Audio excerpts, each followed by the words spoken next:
It's my pleasure to introduce you to one of our main speakers this evening. Elliott Simpson is a 2014 Mitchell Scholar from Hamden Academy and is a finance and accounting major in his senior year at the University of Maine at Orono. Elliott was in the first cohort of Mitchell Promise Scholars that were funded by the John T. Gorman Foundation. These scholars were selected because they've overcome tremendous adversity on their journey to college. I met Elliott the summer before his first year at the University of Maine, and it has been a joy to watch him grow and develop into the exceptional young man he is today. Another first-generation college student, Elliott has taken on many high-level leadership roles, both on and off campus. He's the business manager of the Maine campus, which is the weekly newspaper at the University of Maine. He's the president of Alpha Tau Omega fraternity, and a member of the Senior Skull Society, where membership is considered the highest all-inclusive honor to which a male student can aspire at University of Maine. Following an internship at Barry Dunn this summer, Elliott was offered and accepted a full-time job in their Portland office after graduation. How lucky is he to be sailing through his senior year knowing he has a job at the end. Elliott's brother is also a Mitchell Promise Scholar, and he is also at UMaine, and we're so proud to have Bentley here tonight, as well as their dad, Barrett, and their sister, Clara, and it's my joy to introduce Elliott to you.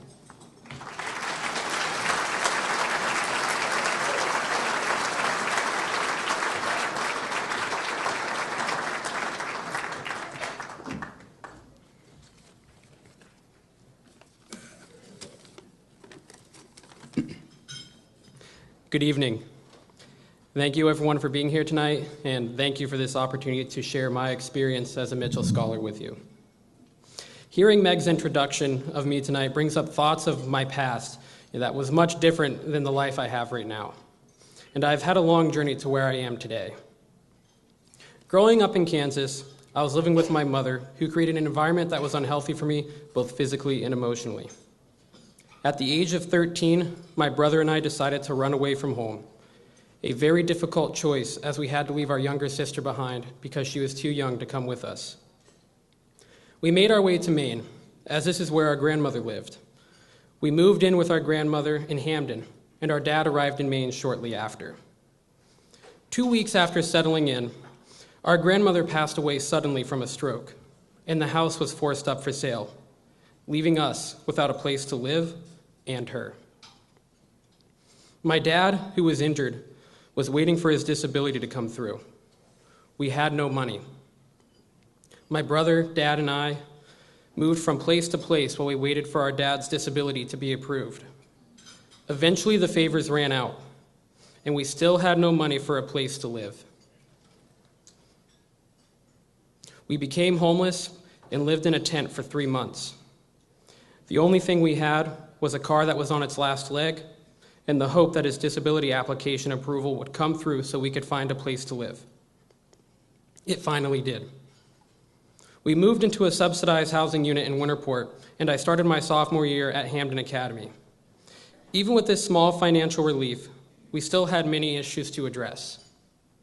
Our mother still had custody of us on paper and was receiving around 60% of our father's disability check as child support, despite the fact that we lived with him. She was doing everything she could to keep the money flowing to her, while we barely had enough to get by. Social Security disability doesn't provide much, and then imagine more than half of it being taken. That's what we were left with to pay for food, clothes, rent, and other bills. We weren't eligible for additional public assistance because of the income, and we were desperate for relief, but the progress was slow. The stress we had endured affected my family greatly, and especially me. I was attending Hamden Academy and was struggling. My grades were mediocre, and I couldn't even bear to think about the future. My family was scraping by, and our confidence was low. My dad was doing the best he could, but it was tough. We had moved so many times, and we always seemed to have a new obstacle. I struggled to make friends and didn't fit in. I was going through high school thinking that college would never be an option. I was not confident in my abilities or chances to succeed. It's not that I didn't want to attend college. I just didn't think I could. I didn't think I could make it or afford it, or even belonged. However, I was lucky to have teachers and guidance counselors who saw potential in me that I didn't even see in myself. During my junior year, I pushed myself to do well in school, even though my family was going through one of its most difficult times. When my senior year came along, I started looking into colleges, and I knew I had to stay in Maine and that I needed scholarships to make it reasonable. I applied for as many scholarships as I could write essays for. One of them was the Mitchell Scholarship. In June 2014, I received my scholarship award letter and an invitation to a welcome brunch. This is where the changes began.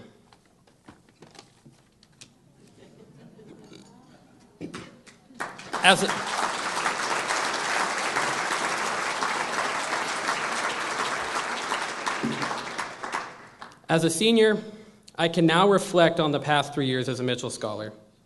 It's been quite the transformation for me and has likely changed the trajectory of my life.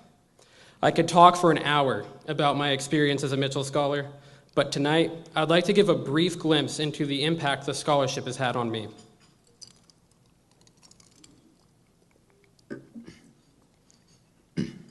My first experience with the Mitchell Institute came a few weeks before my first day as a student at the University of Maine.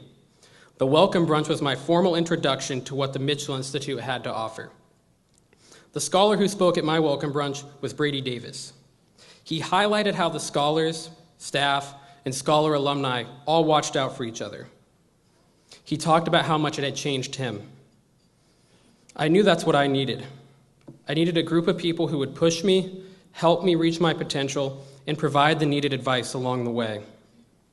Leaving the welcome brunch that day, I knew I had an excellent opportunity within reach. I decided to capitalize on it.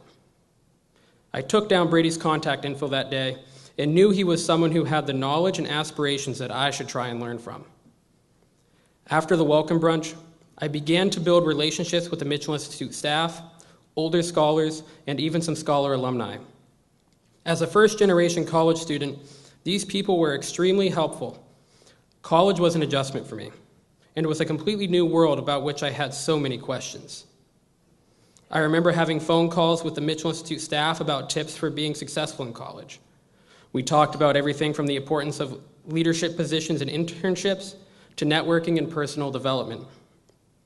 These relationships with the staff and the older scholars built my confidence in the fact that I could succeed and that I belonged in college.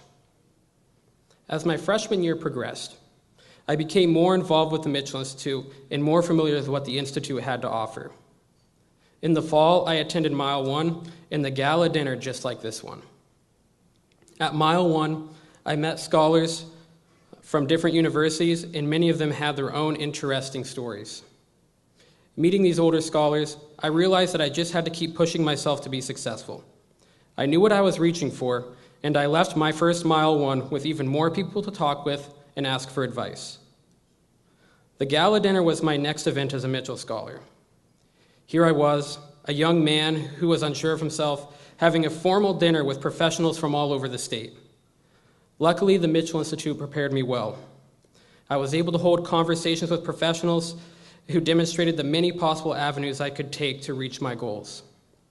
Talking to you all made me realize that I could be successful, and that even though I had a rough background, I did belong.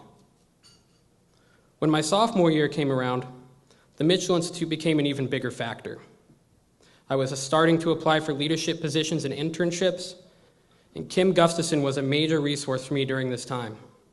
She would help me with everything career-related that I was struggling with. In the spring, the Mitchell Institute organizes Mile 2, which focuses on professional development, and I took advantage of this opportunity to increase my chances. Mile 2 covers a lot, including everything from interview techniques to how to tell your story. It was a combination of the relationships I formed through the Mitchell Institute and the formal program they put together that helped me become the person I am today. The opportunity has transformed me from an insecure kid with a rough history into a campus leader, where I'm the president of one of the University of Maine's highest academically achieving fraternities and the business manager of the Maine campus newspaper, where I work with 45 student employees. In June, I'll be starting the next chapter of my life as I've accepted a full-time position in Barry Dunn's government consulting group. In reflection,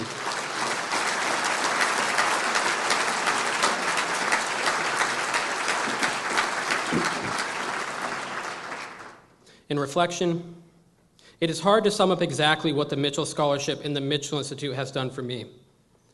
The financial award is certainly nice, but it is eclipsed in value by the many benefits I have received from being a part of this group. The Mitchell Institute family cares about me and my aspirations and pushed me to be a better version of myself. I can unequivocally say that I would not be here today if it wasn't for the support and friendship of my fellow scholars and the Mitchell Institute staff.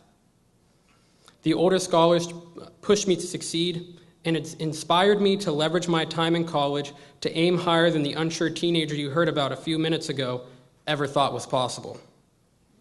The Mitchell Institute staff provided needed advice and insight that was critical for me in making decisions that would affect my future. I know I am not the only scholar who has received needed help along the way. So I want to give a thank you to those of you here who have been a part of this journey, who have given their best to scholars like me.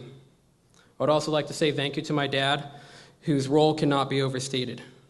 And finally, thank you to Senator Mitchell for creating an organization that has altered and improved the aspirations for many of Maine's young people, including myself. Thank you.